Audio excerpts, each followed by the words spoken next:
పానుకోటి Narsaiah land ఎవరు చూస్తున్నారు? మీరెవరు? ఇదిగోండి అప్లికేషన్. ఇది డిస్ప్యూట్ ల్యాండ్, ఎవడేం చేయలేడు. నీ నిర్లక్ష్యం, నీ లెక్కలేనితనం వల్ల ఒక నిండు ప్రాణం పోయింది. ఒక కుటుంబమే రోడ్డు మీద పడింది తెలుసా? ఏంటో మా గొడవ?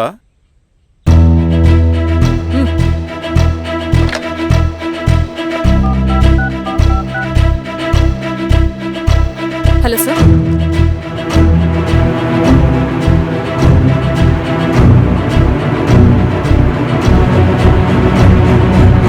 Okay sir. You are dismissed. Peon, నేను ఒక పేపర్ ఇస్తాను, అది కలెక్టర్ గారికి ఫ్యాక్స్ చేయి. అలాగే మేడం. ఎవరమ్మా మీరు?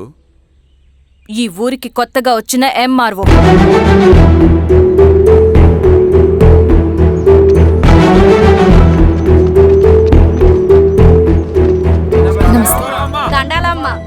మీ పరిస్థితులు నాకు తెలుసు. పని చేస్తేనే మీకు పూట గడుస్తుంది. పనులు మానుకుని మీరు ఈ ఆఫీస్ చుట్టూ తిరగాల్సిన అవసరం లేదు. నేనే మీ ఊరొస్తాను. ఆ రోజు అరగంట వీలు చూసుకుంటే చాలు, మీ పని పూర్తయిపోతుంది.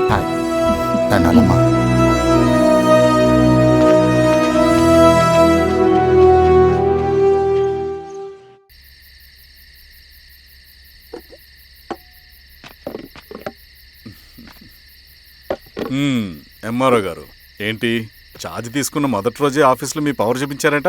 అన్నయ్య, నువ్వు సస్పెండ్ చేసిన వ్యక్తి నా దగ్గరికి వచ్చాడమ్మా. పాపం కన్నీళ్లు పెట్టుకున్నాడు.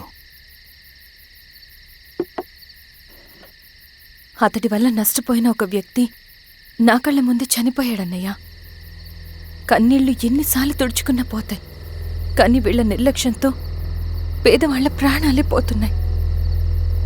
అన్నయ్య, మనూరి సమస్య పేదరికం కాదు, నక్సలిజం. నాలాంటి ప్రభుత్వ ఉద్యోగులు వాళ్ల డ్యూటీలు సక్రమంగా చేయకపోవడం వల్ల విసిగిపోయిన జనం అడవిలో వాళ్ల హెల్ప్ తీసుకుంటున్నారు.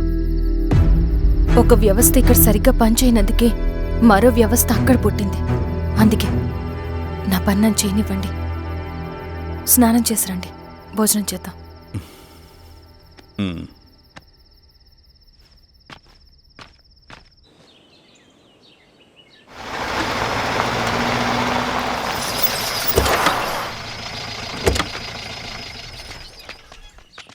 నమస్కారం అమ్మా. నమస్తే. ఇలా రండి. మీ ఊరు నుంచి కొందరు ఎంఆర్ఓ ఆఫీస్లో అప్లికేషన్స్ ఇచ్చారు. తను వాళ్ళ పేర్లు చెప్తారు, వాళ్ళని పిలవండి. అలాగే మేడం. వెళ్ళండి. Madam, coffee. నువ్వెప్పుడు వచ్చావు రవి? మీరు గంటకోసారి కాఫీ కావాలంటారు కదా, మాటి మాటికి వెళ్ళి రావడం ఎందుకని వచ్చేసా.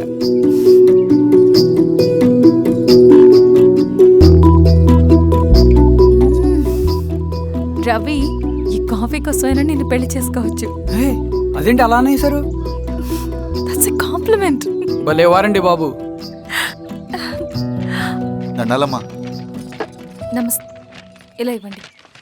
చెప్పండి, మీ సమస్యలేంటో. పేరు తలుపుల వీరాంజనేయులు, ఉన్నది 3 ఎకరాల పొలం. చిన్నుపాటి ధనుంజయరావు అనే మహానుభావుడు అందులో 2.5 ఎకరాల భూమిని తన పేరు మీద రాయించుకున్నాడు. అడిగితే నీ దిక్కున్న చోటు చెప్పుకోమన్నాడు.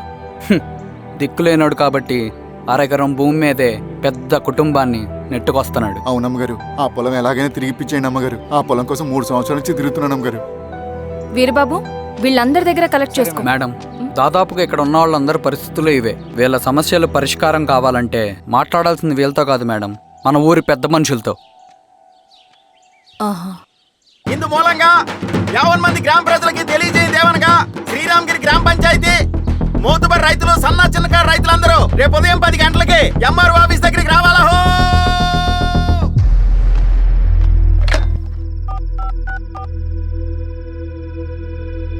హలో, ఎవరు? నమస్తే బాబాయ్, నేను ఈశ్వర్ రెడ్డి. ఎలా ఉన్నావు? బాగున్నా. చెప్పు బాబాయ్, శిరీష్ ఎంఆర్ ఆఫీస్లో భూ సమస్యల గురించి రేపు మీటింగ్ ఏర్పాటు చేసింది. ఈ విషయం మన వాళ్ళంతా ఎలా తీసుకుంటారో అర్థం కావట్లేదు. అందుకనే మీకు ఫోన్ చేశాను. శిరీష్ చెప్పింది చేయండి, అదే మనకి కలిసి వస్తుంది. సరే బాబాయ్, ఉంటాను.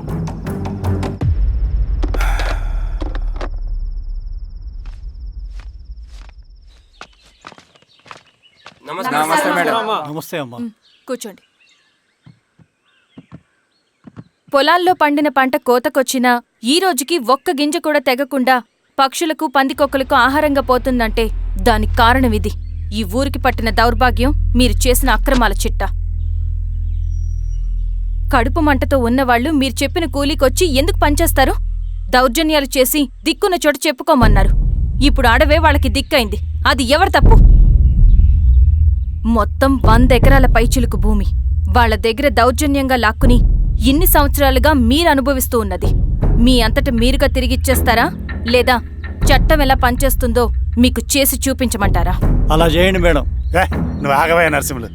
ఏం చేయాలో మా ఎంఆర్ఓ గారికి బాగా తెలుసు. అట్టా కానివ్వండమ్మా.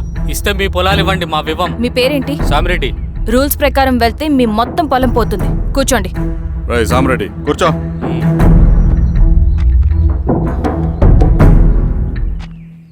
ఏమ్మా సంతోషమేగా? మరీ నువ్వు అనుకున్నంత చెడ్డవాళ్ళేం కదమ్మా మనోళ్ళు.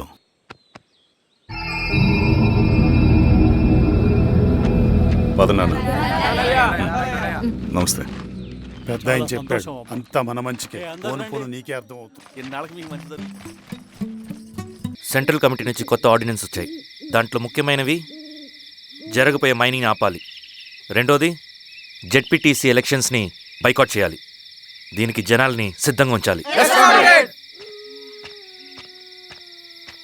లాల్ సలాం కామ్రేడ్. లాల్ సలాం. ఏంట్రవి, శ్రీరామ్గిరిలో భూస్వాములందరూ దేవుళ్ళైపోయారంట, పేద ప్రజలకంతా వరాలిస్తున్నారంట, ఏంటి సంగతి? అవునన్నా, నేను కూడా ఆశ్చర్యపోయాను. ఒక గవర్నమెంట్ ఆఫీసర్ తలుచుకుంటే ఒక ఊరు క్షణాల్లో ఎలా మారిపోద్దో నా కల్లారా చూశానన్నా. అది కాదన్నా, అంటే నా ఉద్దేశం వాళ్ళు ఏం చేసినా దానికి ఒక స్ట్రాటజీ ఉంటుంది. శిరీష వాళ్ళ వర్గానికి చెందిన అమ్మాయి. ఆ అమ్మాయికి ఎంత పాపులారిటీ వస్తే వాళ్ళకంత మంచిది. ఎందుకంటే వాళ్ళ అన్నయ్య ఈశ్వర్ రెడ్డి రాబోయే జెడ్పీటీసీ ఎలక్షన్స్లో చైర్మన్గా పోటీ చేయబోతున్నాడు. ఈ అభిమానం మొత్తం వాళ్ళు ఓట్ బ్యాంక్గా మార్చుకోపోతున్నారు. అంటే అన్నా, శిరీష అయినా ఎవరైనా ఒకే తాను ముక్కలే. అధికారమే వాళ్ళ అవసరం తీరుస్తుంది. వీళ్ళందరూ అధికారం కోసం ప్రయత్నం చేసేది వాళ్ళ ఉనికిని కాపాడుకోవటం కోసమే. రేపే నామినేషన్ వేస్తున్నారు.